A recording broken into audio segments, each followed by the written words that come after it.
तमसो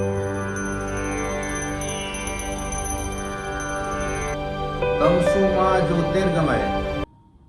क्या आपने कभी सोचा था कि एक दिन भारत की कोई प्राइवेट कंपनी अपना स्वयं का ऑर्बिटल रॉकेट बनाकर सफलतापूर्वक पृथ्वी की कक्षा तक पहुंचाएगी? 18 जुलाई 2026 श्री हरिकोटा के लॉन्च पैड पर हजारों आंखें एक इतिहास बनाते हुए देख रही थीं।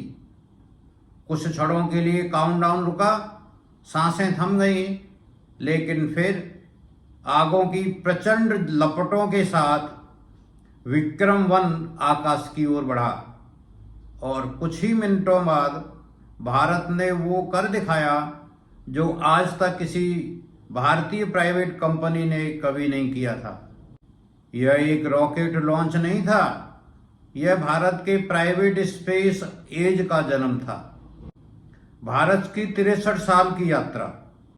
वर्ष 1963 केरल के थुम्बा से पहला साउंडिंग रॉकेट छोड़ा गया। साइकिल पर रॉकेट के पास ले जाए गए, बैलगाड़ी पर पेलोड पहुंचे। इसी साधारण शुरुआत ने जन्म दिया SLV-3, PSLV, GSLV, Chandrayaan, Mangalyaan, Aditi L1 और अब प्राइवेट इंडिया की पहली ऑर्बिटल सफलता। 2020 में भारत सरकार ने स्पेस सेक्टर को प्राइवेट कंपनीज के लिए खोल दिया। इन स्पेस की स्थापना हुई। यहीं से भारत में स्पेस स्टार्टअप का नया युग शुरू हुआ। स्काई रूट एरोस्पेस की कहानी। हैदराबाद के दो पूर्व इसरो वैज्ञानिक पवन कुमार चंदना और नाग भरत डाका ने 2018 में स्काई रूट एरोस्पेस की स्थापना की। उनका सपना था space should be accessible, affordable and reliable. 2022 में विक्रम एस ने सब ऑर्बिटल फ्लाइट पूरी की और अब मिशन आगमन ने भारत को प्राइवेट ऑर्बिटल लॉन्च क्लब में पहुंचा दिया। विक्रम-1 की टेक्नोलॉजी। विक्रम-1 लगभग 22 मीटर ऊंचा रॉकेट है।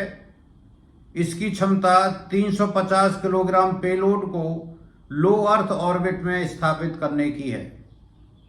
रॉकेट में है 3 solid propulsion stages, liquid orbital adjustment module, 3D printed engine, carbon composite structure, advance avionics, flight computers, guidance navigation and control, telemetry system, autonomous flight software. ये सभी टेक्नोलॉजीज मिलकर launch को अत्यंत सटीक बनाती हैं। मिशन आगमन। लॉन्च के ठीक पहले ऑटोमेटिक सीक्वेंस में थोड़ी देर के लिए विराम आया, लेकिन इंजीनियर्स ने तुरंत स्थिति का विश्लेषण किया। कुछ मिनट बाद काउंटडाउन दोबारा शुरू हुआ और विक्रम-1 ने शानदार उड़ान भरी। लगभग 15 मिनट के भीतर रॉकेट ने अपने पेलोड को लगभग 450 किलोमीटर लो अर्थ ऑर्बिट में स्थापित कर दिया। पूरे मिशन के प्राइमरी ऑब्जेक्टिव सफल रहे। पेलोड्स। मिशन आगमन में भी कई भारतीय और अंतर्राष्ट्रीय पेलोडों भेजे गए, जिनमें शामिल है स्काई रूट का स्कोप टेक्नोलॉजी डेमोन्स्ट्रेटर, ग्रह स्पेस, कॉस्मोस सर्व स्पेस और जर्मनी की DQ-BAD।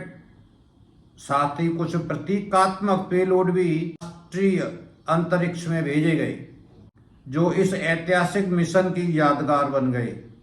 यह उपलब्धि इतनी बड़ी क्यों है? दुनिया में कॉमर्शियल स्पेस मार्केट तेजी से बढ़ रहा है।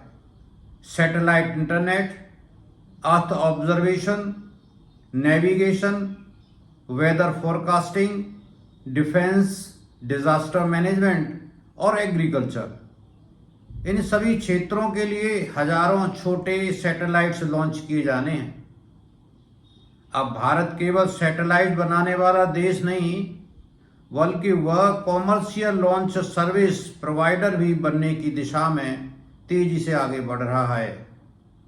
भारत के लिए इसका महत्व, इस सफलता के बाद हजारों हाईटेक जॉब क्रिएट होंगी, मैन्युफैक्चरिंग बढ़ेगा, रिसर्च को गति मिलेगी, फॉरेन इन्वेस्टमेंट भी आएगा, स्टार्टअप्स को नया विश्वास मिलेगा और सबसे महत्वपूर्ण, भारत की स्पेस इकोनॉमी को कई गुना बढ़ाने का लक्ष्य और भी मजबूत होगा। आज विक्रम-1 सफल हुआ, कल रीयूजेबल स्पेस फ्लाइट में प्राइवेट भागीदारी बढ़ेगी, स्पेस स्टेशंस बनेंगे, मून मिशन में प्राइवेट इंडस्ट्री भाग लेंगी और शायद एक दिन कोई भारतीय प्राइवेट कंपनी ही मंगल ग्रह तक मिशन भेजे। निष्कर्ष, विक्रम-1 ने केवल पृथ्वी की कक्षा नहीं छुई, उसने करोड़ों भारतीयों युवाओं के सपनों को एक नई उड़ान दी है। यह सफलता हमें बताती है, यदि विजन स्पष्ट हो, टेक्नोलॉजी मजबूत हो और संकल्प अटूट हो तो असंभव भी संभव हो जाता है। दिव्य ज्योति संदेश, जब विज्ञान राष्ट्रभक्ति से जुड़ता है तब इतिहास बनता है। विक्रम-1 केवल एक रॉकेट नहीं, बल्कि भारत के आत्मविश्वास की उड़ान है। आइए हम ज्ञान, अनुसंधान और नवाचार को अपनाकर भारत को विश्व अग्रणी स्पेस पावर बनाने में अपना योगदान दें। मैं हूं SK गौतम और आप देख रहे हैं दिव्य ज्योति। तमसो मा ज्योतिर्गमय, अंधकार से प्रकाश की ओर। जय हिंद।